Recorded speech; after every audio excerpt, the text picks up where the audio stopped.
내 집 마련보다 중요한 건 내 삶 마련. 실거주 체크포인트 공개. 지난주 병원 대기실에서 충격적인 광경을 목격했습니다.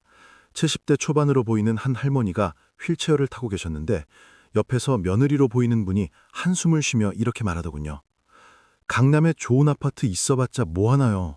병원 한번 가려면 차 타고 40분이나 걸리는데 말입니다. 그 말을 들은 할머니의 표정이 아직도 잊히지 않습니다. 평생 모은 돈으로 강남 아파트를 샀지만 정작 아프고 불편한 몸으로는 그 집이 감옥처럼 느껴진다는 그 눈빛 말입니다. 그 순간 깨달았습니다. 우리가 평생 쫓아온 내 집 마련이라는 꿈이 혹시 잘못된 방향은 아니었을까 하는 의문이 밀려왔습니다. 우리 세대는 평생을 내 집 마련을 위해 달려왔습니다. 젊었을 때는 전세금을 모으고 중년이 되어서는 대출을 받아 아파트를 샀으며 여유가 생기면 더 좋은 동네로, 더 큰 평수로 옮기는 것이 인생의 목표였습니다. 부동산 시세를 체크하고 개발 호재를 찾아다니며 투자 가치가 있는 곳을 찾는 것이 일상이었습니다. 하지만 정작 중요한 것을 놓치고 있었습니다. 그 집에서 실제로 살아갈 나의 삶은 어떨지에 대한 고민 말입니다. 제 대학 선배 최 사장님의 이야기부터 들어보시겠습니다. 그분은 사업으로 큰 성공을 거두었습니다. 50대 후반에 접어들면서 은퇴를 준비하던 그분은 마지막 목표로 강남의 대형 아파트를 샀습니다. 억 단위 프리미엄을 주고 구한 고층 아파트였고 전망도 좋았으며 브랜드도 좋았고 무엇보다 자산 가치가 뛰어난 곳이었습니다. 주변 사람들은 모두 부러워했고 그분 자신도 평생의 꿈을 이룬 것 같아 뿌듯했습니다. 하지만 실제로 그곳에서 살기 시작하면서 문제가 생겼습니다. 아침에 산책을 나가려면 엘리베이터를 타고 20층을 내려가야 했고 동네 슈퍼에 가려면 단지를 빠져나가 10분을 걸어야 했으며 병원에 가려면 차를 타고 20분 이상을 가야 했습니다. 집은 넓고 좋았지만 실제 생활은 불편했습니다. 무엇보다 이웃과의 교류가 전혀 없었습니다. 고급 아파트다 보니 사람들이 서로에게 관심이 없었고 엘리베이터에서 마주쳐도 인사조차 나누지 않았습니다. 1년 정도 살다가 최 사장님은 중대한 결심을 했습니다. 그 아파트를 팔고 동네 작은 아파트로 이사를 간 것입니다. 새로 이사 간 곳은 강남도 아니었고 브랜드도 별로였으며 자산 가치도 떨어지는 곳이었습니다. 주변 사람들은 이해할 수 없다는 반응이었습니다. 왜 좋은 집을 팔고 그런 곳으로 가느냐고, 나이 들어 자산 가치를 생각 안 하면 어떡하느냐고 걱정했습니다. 하지만 이사를 한 지 6개월이 지난 지금 최 사장님은 말합니다. 이것이야말로 인생 최고의 선택이었다고 말입니다. 새 집은 2층이라 계단으로 올라갈 수 있었고 집 바로 앞에 슈퍼마켓이 있었으며 걸어서 5분 거리에 병원이 있었고 10분 거리에 공원이 있었습니다. 무엇보다 이웃들이 따뜻했습니다. 오래된 단지라 주민들이 서로 알고 지냈고 새로 이사 온 사람에게도 친절했으며 아침 산책길에 만나면 함께 걸으며 이야기를 나눴습니다. 여기서 우리는 중요한 진실을 발견하게 됩니다. 집의 가치는 자산 가치가 아니라 삶의 가치로 평가되어야 한다는 것입니다. 아무리 비싼 집이라도 살기 불편하면 의미가 없고 아무리 좋은 동네라도 내 삶과 맞지 않으면 소용없습니다.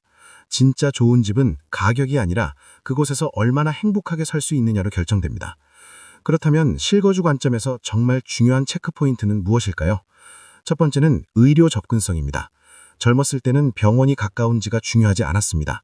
아프면 차 타고 어디든 갈 수 있었고 큰 병원을 선호했기 때문에 오히려 멀리 가는 것을 당연하게 여겼습니다. 하지만 중년 이후에는 완전히 달라집니다. 제가 아는 한 할아버지의 경험담입니다. 그분은 65세에 경기도의 한 신도시로 이사를 갔습니다. 집값도 저렴하고 공기도 좋고 조용해서 노후를 보내기 좋다고 생각했습니다. 하지만 2년 후 할머니가 심한 당뇨 합병증이 왔습니다. 매주 병원을 다녀야 했는데 가장 가까운 대형 병원까지 차로 30분이 걸렸습니다. 겨울에 눈이 오면 1시간 이상 걸리기도 했습니다. 문제는 응급 상황이었습니다. 어느 날 밤 할머니가 갑자기 쓰러졌습니다. 구급차를 불렀지만 도착하는데 20분이 걸렸고 병원까지 가는데 또 30분이 걸렸습니다. 다행히 큰 문제는 아니었지만 그날의 공포는 평생 잊을 수 없다고 합니다. 만약 심각한 상황이었다면 50분이라는 시간은 생명을 좌우했을 것입니다. 그 사건 이후 할아버지는 다시 서울로 이사를 했습니다. 집은 작아졌고 월세도 부담스러웠지만 걸어서 10분 거리에 종합병원이 있는 곳을 선택했습니다. 이제 할아버지는 말합니다. 아무리 집이 좋고 넓어도 병원이 멀면 의미가 없다고, 나이 들면 의료 접근성이 생명이라고 말입니다. 실거주 체크포인트 두 번째는 일상 편의시설과의 거리입니다. 슈퍼마켓, 약국, 세탁소, 미용실 같은 시설이 걸어서 갈 수 있는 거리에 있어야 합니다. 젊었을 때는 차를 타고 대형 마트에 가서 일주일치를 사오는 것이 당연했지만 나이가 들면 달라집니다. 강남에 사는 한 할머니의 이야기입니다. 그분은 고급 아파트 단지에 사십니다. 단지 내에 편의시설이 있기는 하지만 집에서 걸어서 15분 정도 걸립니다. 젊었을 때는 아무것도 아니었는데 70이 넘으니 그 거리가 너무 멉니다. 특히 비 오는 날이나 더운 여름날에는 나가기가 힘듭니다. 그래서 요즘은 배달 서비스를 이용하는데 작은 물건 하나 사려고 배달비를 내는 것이 아까우면서도 어쩔 수 없습니다. 반면 같은 나이의 다른 할머니는 오래된 단지에 삽니다. 집 바로 앞에 슈퍼가 있고 약국도 있으며 미용실도 있습니다. 필요한 것이 생기면 바로 나가서 사올 수 있고 주인 아저씨와 인사도 나누며 가끔은 서비스로 덤도 받습니다. 이런 작은 것들이 일상의 행복을 만든다고 그 할머니는 말합니다. 세 번째 체크포인트는 층수와 접근성입니다. 앞서 다른 영상에서도 말씀드렸지만 나이가 들수록 저층이 유리합니다. 특히 엘리베이터 고장이나 화재 같은 비상 상황을 생각하면 더욱 그렇습니다. 목동에 사는 한 할아버지는 20층에 살다가 최근 3층으로 이사를 했습니다. 이유가 흥미롭습니다. 지난해 여름 엘리베이터가 고장났을 때의 경험 때문이었습니다. 수리하는데 이틀이 걸렸는데 그 이틀 동안 집에 갇혀 지내야 했습니다. 20층을 계단으로 오르내릴 엄두로 가지 않았기 때문입니다. 음식도 배달을 시켜야 했고 약국에도 갈 수 없었으며 무엇보다 혹시 응급 상황이 생기면 어떡하나 하는 불안감이 컸습니다. 그 일 이후 할아버지는 저층으로 이사를 결심했습니다. 3층은 엘리베이터가 고장나도 계단으로 오르내릴 수 있는 높이였고 화재나 지진 같은 재난 상황에서도 빠르게 대피할 수 있었습니다. 무엇보다 마음의 안정감이 생겼습니다. 네 번째는 대중교통 접근성입니다. 많은 분들이 착각하는 것이 있습니다. 은퇴하면 차를 계속 운전할 수 있다고 생각하는 것입니다. 하지만 70을 넘기면 운전이 힘들어지고 80이 되면 대부분 운전을 포기합니다. 그때를 대비해서 대중교통이 편리한 곳에 살아야 합니다. 분당에 사는 한 할머니는 지하철역에서 도보 3분 거리에 삽니다. 젊었을 때는 차를 몰고 다녔기 때문에 지하철역이 가까운 것이 큰 메리트가 아니었습니다. 하지만 75세가 되어 운전을 그만두고 나서야 그 가치를 알게 되었습니다. 이제 할머니는 지하철을 타고 서울 시내 어디든 갈 수 있고 자녀들을 만나러 가기도 편하며 무엇보다 독립적인 생활이 가능합니다. 반면 경기도 외곽에 사는 다른 할아버지는 운전을 그만두고 나서 외출이 거의 불가능해졌습니다. 버스 정류장까지 걸어서 20분이 걸리고 버스도 1시간에 한 대밖에 없으며 지하철역까지는 버스로 40분을 가야 했습니다. 결국 자녀들에게 의존할 수밖에 없게 되었고 그것이 마음에 걸려서 외출 자체를 자제하게 되었습니다. 다섯 번째는 커뮤니티와 이웃입니다. 나이가 들수록 이웃과의 관계가 중요해집니다. 자녀들은 각자의 삶이 있어서 자주 볼 수 없고 친구들도 하나둘 멀어지며 결국 가장 자주 마주치는 사람은 이웃입니다. 중계동의 오래된 단지에는 특별한 문화가 있습니다. 매일 아침 단지 내 공원에서 어르신들이 모여 운동하고 이야기를 나눕니다. 30년 넘게 함께 살아온 이웃들이라 가족처럼 지냅니다. 누가 아프면 함께 병문안을 가고 좋은 일이 있으면 함께 축하하며 외로울 틈이 없습니다. 반면 신축 고급 아파트에 사는 어르신들은 이웃과의 교류가 거의 없습니다. 집은 넓고 좋지만 외롭습니다. 엘리베이터에서 마주쳐도 문인사조차 나누지 않고 복도에서 만나도 서로 모른 척합니다.